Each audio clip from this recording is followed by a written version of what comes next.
Morphers, the devices used by Power Rangers to transform from civilians into their helmet-laden alter egos, have been around from the beginning. They're an essential element of Power Rangers. Without Morphers, there's no Morphin Time. Or at least there shouldn't be. Because yes, sometimes they dip out and we don't see them, like in Mighty Morphin Alien Rangers with the Gold Zeo Ranger or Power Rangers 2017. There's probably others, but those morpherless morphs are objectively boring. The idea is that they are a fundamental part of the franchise, a sort of password that allows our characters access to the power and in turn the viewing audience to be allowed in on such an idea by buying a replica of their own. Bandai and now Hasbro know that the Morpher is foundational to the toy line. Its uniqueness leads to cross-generational appeal that they don't always get from their other product lines. So it's important to get it right. Of course, the manufacturers only ever get a year or two's life out of the product because after that, it's on to the next. Time it right and you can get a real bargain. I actually only paid $5.99 for my Gosei Morpher, down from I believe an RRP of $29.99. For people who still want the previous season's Morpher after the not always guaranteed clearance period, however, the aftermarket is usually fierce. Cosplayers will often snap them up, ensuring an eternal trade cycle for those that can be kept both functioning and in good condition. Bandai Japan have so far been hottest on the trail of rebuyers' money with their memorial editions providing high quality, accurate reproductions of what was seen on screen. Sometimes even just a year or so earlier in the case of more recent Sentais that won't be getting adapted for the US. They fortunately produced a number of items that worked as Power Rangers stand-ins as well. When thinking about the impressive history of the Morpher, there's three things to consider when comparing them. Number one, the type. The type of Morpher is effectively how do you interact with it. Of these, I think there are categories which come up repeatedly, which are objects. Yeah, I couldn't think of a better way to put this, but think of a handheld, unusual item that is only really used for the purpose of morphing. Think the original Mighty Morphin Power Morpher buckle, all the way down to the Ninja Steel whatever it was in seasons 24 and 25. Wrist mounted is the next type of Morpher first seen in Power Rangers Zeo's Zeonizer. In season 4, the wrist mounted Morpher has been a bit of a staple ever since, all the way down to season 30's Cosmic Fury's new Morpher that replaces the Dino Fury version used in the 2 seasons that preceded it. The wrist-mounted Morpher includes a strap and often have different feature components from keypads to key slots. The third type of Morpher is the cell phone, first seen as the Silver Rangers Morpher in Power Rangers in Space in Season 6 and made more universal in Power Rangers Wild Force in Season 10. Cell phone Morphers provided an obvious communication device for Rangers to talk to one another as well as use as a Morpher. We've seen these as recently as Beast Morphers used by the Gold and Silver Rangers. The second thing to consider about Morphers is the Gimmick. The Gimmick is that which makes each Power series unique. It's the thing that allows the exact same Morpher to result in a whole team of differently adorned Rangers. The Gimmick also gives toy manufacturers a chance to upsell a colossal amount of stuff to fans, sometimes continuing to do so up to a decade later. I'm looking at you, Gokaija. But for Power Rangers, gimmicks are generally anchored to their season of release with a few notable exceptions. Oh look, it's Ranger Keys again. Power Coins provided the prototype for the Gimmick way back in Season 1. As well as providing the coins with the original Morpher set, Bandai also included metallic coloured versions with their movie figures. It would have made more sense to include the ninja animals, as they were things we didn't actually have any version of back then, but go figure, they kept manufacturer costs down for themselves. Since then we've had discs, faceplates, engine cells, trading cards, various keys, ninja stars, dino chargers, and whatever we're going to be calling the orb gimmick in Cosmic Fury. Third thing to consider about morphers is the action. You can't discount that morphers are more unique when they have an interesting action to them. From pop open features to lights and sounds to something weirder, almost every morpher has an interactive feature that cleverly suggests to the user the idea of transformation, literally going from A to B, often with springs involved. Some do it better than others, some are just classics, from the original buckle of Mighty Morphin having faceplates that sprung open to reveal a lit up red backplate, to the visor emerging out of the Beast Morpher's Beast X Morpher. It's these three elements that make up each morpher in Power Rangers. By constantly shuffling the combination of the three, like on a fruit machine, the Morpher gimmick has seen numerous iterations over the 3 decades of Power Rangers, and we've only adapted half of the ones we could have done since 2010. But the last 10 years have actually been quite similar to the first 3 seasons of the show, where we just straight up ignored the actual changer devices for Die Ranger and Kaku Ranger, and kept using the infamous Buckle Morpher during Mighty Morphin Seasons 2 and 3. Anyway, as this is my 100th video on the channel, I thought it would be fun for me to rank all the main team morphers up to number 1. So just the device the primary Red Ranger would use to morph in their respective year. Now these are by my preference, so your list may be very different, but I'll try and explain why each one lands where it does. Here we go. Number 23, the Morpher from Power Rangers 2017 movie. So for one that arrived this late in the day of the franchise, it shouldn't be this basic, and isn't even an official Morpher, as it doesn't actually get used in the movie. The type and gimmick was a buckle object with power coins, just like the original. The action was changed from an opening mechanism to a revving, spinning light and sound that would sync up with other sound effects on the chip. It's a wild disappointment that seeks to copy the original idea and somehow makes it worse. Definitely some misunderstanding between the production of the film and the franchise itself. Morphers are Power Rangers, you don't just ignore that, and if you are going to do a toy line exclusive one, it needs to be more interesting than this. Ooh, it revs up and glows and sort of illuminates the dinosaurs. If this was the 1995 movie, I probably would have been all over it back then, but now, more than 20 years later, tastes have changed and expectations have too. And I don't just mean me, I don't think this would impress young kids either. Number 22, the Solar Morpher from Power Rangers Jungle Fury. Veering away from the Sentai version with a Power Rangers exclusive, the sunglasses were the dumbest type idea ever. The ones in the show did look better. With the toy you get 3 faceplates, which I guess is the gimmick. The action, is there one? I think it's just sounds. Number 21, the Samurizer from Power Rangers Samurai. The worst kind of morpher is one where most of the morphing magic is just special effects work overlaid on screen on the TV show. How is a kid meant to replicate that? They couldn't incorporate the symbol mode element, so this thing just looks very basic and unnecessary. I think it was sold for about $12.99 here in the UK. The type of being the most regular looking cell phone out of all of the ones so far, with 0 gimmicks and actions, is why this one is such a bust. Even Pictionary Draw can do more than this. Number 20, the Overdrive Tracker from Power Rangers Operation Overdrive. The type is another cell phone that has this kind of 2002 Motorola rotary feeling opening mechanism. There's no gimmick to this one because who cares? The action is that something spins and there's lights and sounds, and it's actually pretty accurate to the TV show, and yet I don't like it. Number 19, the Ninja Battle Morpher from Power Rangers Ninja Steel. The type is a giant shuriken. The gimmick are ninja stars that I believe don't spin freely, in contrast to the action that gets shown on the show. They could turn but not really freely spin. The way they did the ninja stars were kind of ugly, and the handle for the morpher was just too tight for adults, and it didn't rotate like the Japanese one could. This is one where it's definitely worth getting the Bandai Japan edition, though I don't think those spin either, and it wasn't even intended as a morpher over there.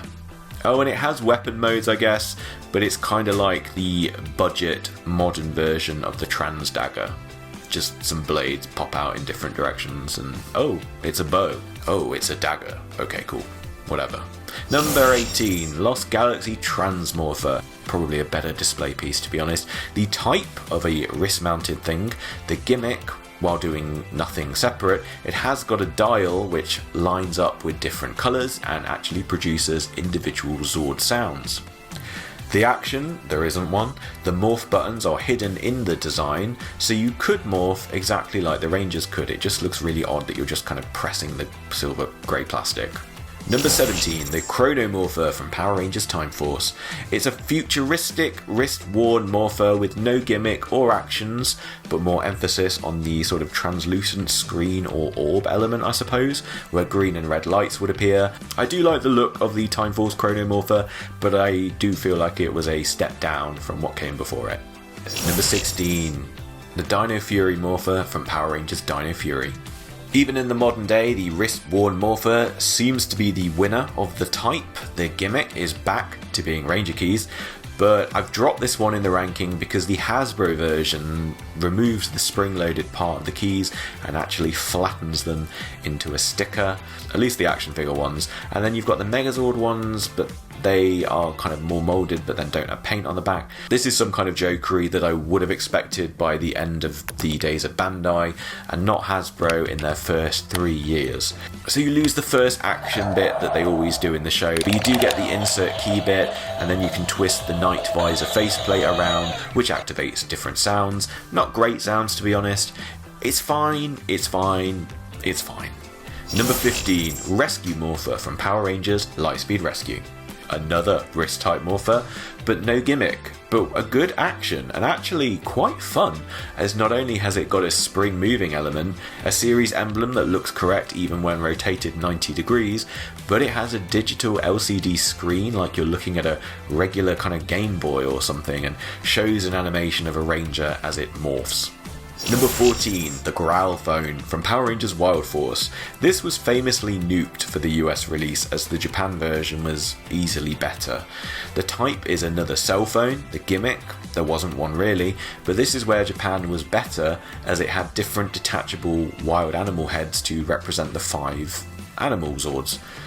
In terms of the action, the Morpher can pull off both of its screen transformations into the Red Lion and then into a Slenderman-esque Ranger with a chunky clamshell cell phone midsection. Honestly, one of the weirder looks. To me, it just looks strange in all modes, but this would be fun to mess around with, I'll give it that.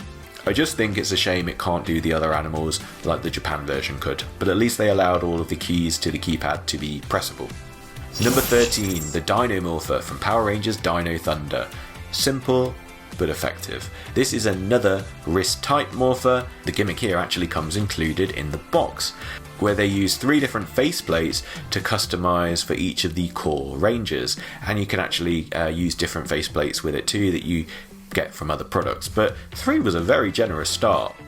It's a simple mouth chomp open and close action feature which I actually think works very well.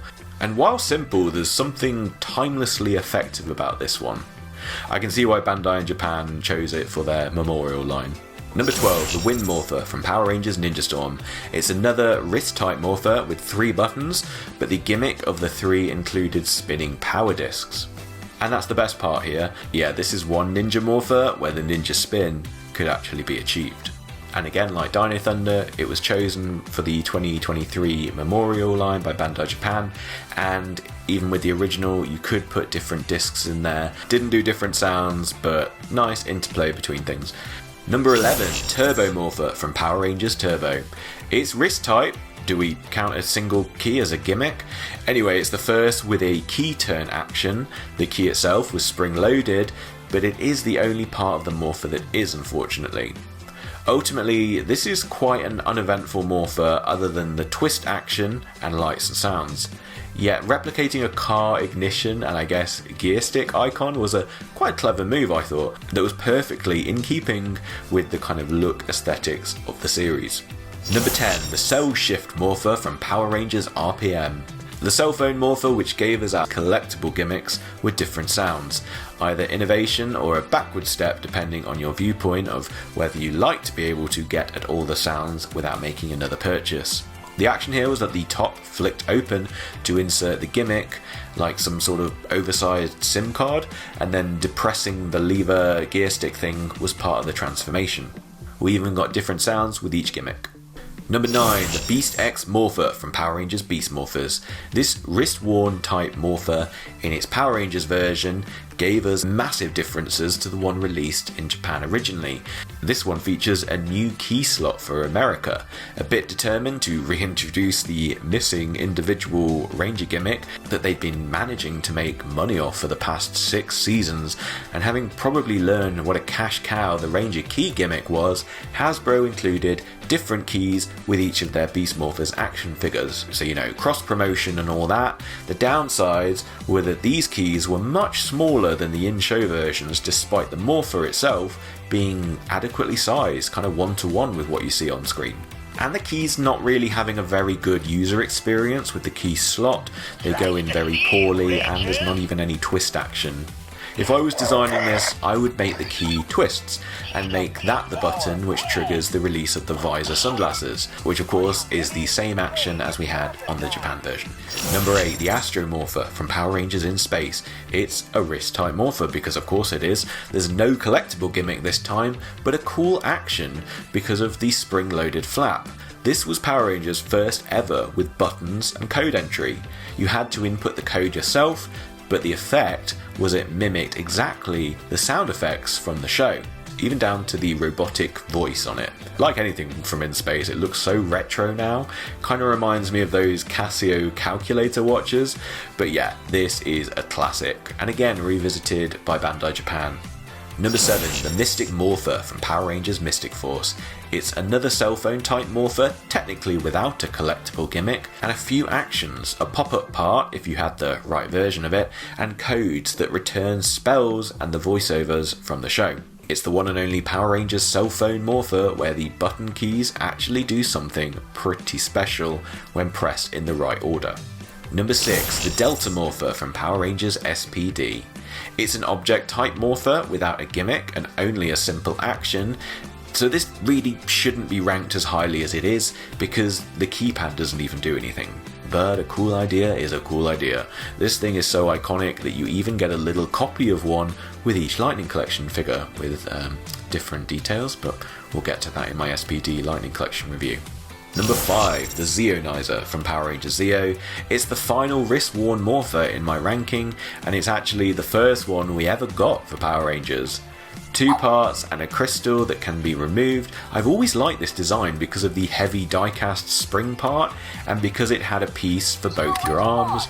A modern negative for this one, in hindsight, is it not having a gimmick for each ranger, just the same crystal for all of them. However, as a kid, I liked that back in the day as it meant one Morpher effectively represented every ranger without needing you to go out and find or buy any bonus parts. And Bandai's Legacy re-release used a dial to great effect here to represent all 5 colours. The action is fantastic, crossing the pieces together to achieve dual spring-loaded pieces. It's complex to get the positioning right, but very worthwhile when you do. Number 4, the Dino Charge Morpher from Power Rangers Dino Charge. I do sometimes wish that I had the Japan version with its finger twirling loop, which they stupidly removed from the US version, and yet put it in the morph sequence. Cue a lot of dropped morphers around the world for those 2 seasons. Hey, maybe that's why the Dino Charge sales were so strong, as people had to rebuy broken or scratched ones. Anyway, it uses the gimmick in a fun way, kind of Dino Chargers, basically Ranger keys that do a bit less, and the chomp feature is quite neat. Oh, and the spinning barrel as well, and of course lights and sounds when you pull the trigger. I'm not saying I want more blaster-based morphers, but this one really rocked it. Number 3, Gosei Morpher from Power Rangers Megaforce. So while this one lacks a traditional sprung action feature, in terms of playability, this one is up there, not least because you could actually print out cards that unlock extra sounds. Yeah, you can go quite low-tech DIY solution with this Morpher. I have no idea how this thing works, I'm guessing some kind of laser scanning light, but I like it. It's a giant tiki head object that you hold in your hand. Is that your jam? The lack of it changing is probably its biggest drawback, but tying in your gimmick with a completely separate activity, that being the action card game, was inspired. And it also scaled well with your action figures because of how it appeared in the show as a sort of mentor. Yeah, I'm going to stop talking about this one now before I have to move it any higher up the list. Number 2, the mighty Morphin Power Morpher, Legacy or Lightning. The type, of course, is the classic buckle. The gimmick, with the 5 original power coins, give or take a 6 ranger with 2 more, and a second ninja set for the core team. The action was simply pushing a button on the side, the plates spring open revealing a red backing plate, and lights and sounds galore, from the high-pitched original, to the more mature Legacy one, to the most recent Lightning one, which included Ranger custom coloured lights and sounds.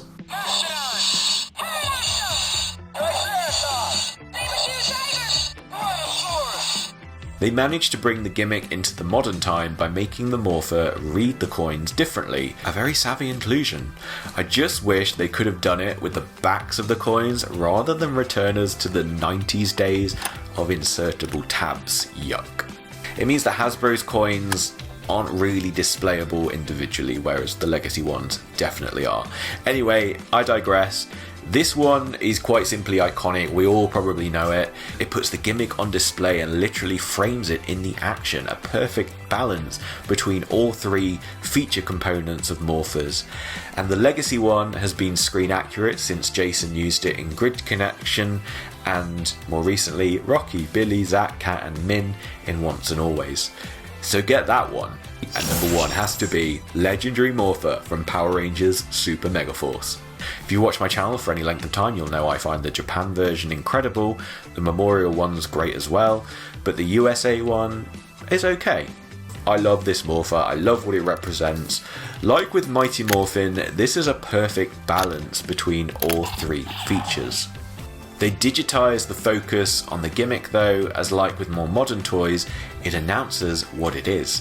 The type of cell phone has been done to death, as I'm sure you'll agree from this list, and the varying depth of this one kind of stretches credulity a bit, but go with it, that's a key chamber and it is necessary, and who knows, there'll probably be a DSLR type cell phone one day anyway, where the camera bump is so big that this thing will end up looking ahead of its time. The gimmick is the ultimate, the Ranger key upon which so many things have been copied and palely imitated in the 10 years since. The action is another double whammy, like the best wrist-worn Morpher on my list, the Zeonizer. You have to first prep the Ranger key, which American and newer Japanese keys had a screen accurate spring feature to them, then insert it in the key slot, then twist it, and this is your action, which springs open the key and 2 swords, pseudo pirate skull and crossbones team emblem on the top half of the handset. This is in the Sentai and I guess sort of in the Power Rangers because they are pirating the powers of the past Rangers, and from their own keys because they're pirates obviously. Again, I have gone into detail before how annoying it is that the Bandai USA version doesn't have the proper emblem at the top, but yeah, hopefully Hasbro do it again. Although could you imagine having to recollect all the Ranger keys? Ew. Dinos and ninjas usually get repeated again as a theme every decade, but wow, why did it take them so long to bring pirates into Power Rangers? They nailed it with this one. Literally the Morpher of all Morphers. And yeah, that does make me think of Master Morpher, but as we're keeping it to kind of core team main Ranger Reds, save that for another time, and kind of covered under the buckle anyway. If we're going to get technical, yes, the Japanese version is the one you want for screen accuracy, but the American one isn't bad and does give you the screen accurate sounds, so you kind of need both, or some kind of electronic genius who could somehow fuse the American sounds into the Japanese body. Yeah, I'll stick with editing, thanks.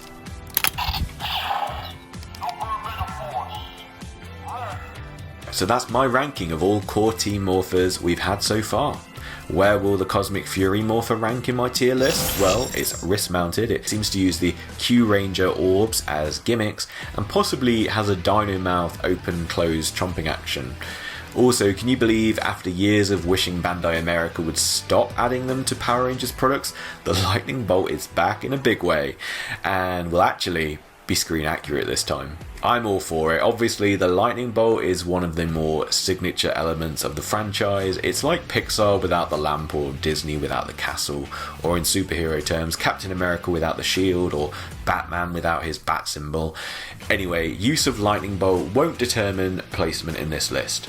It's another US exclusive Morpher, so as long as it's better than the sunglasses and the 2017 movie, they'll already do better than anything they've done so far. It's interesting that my top 4 are all object based, but then again, so are 3 of my bottom 5.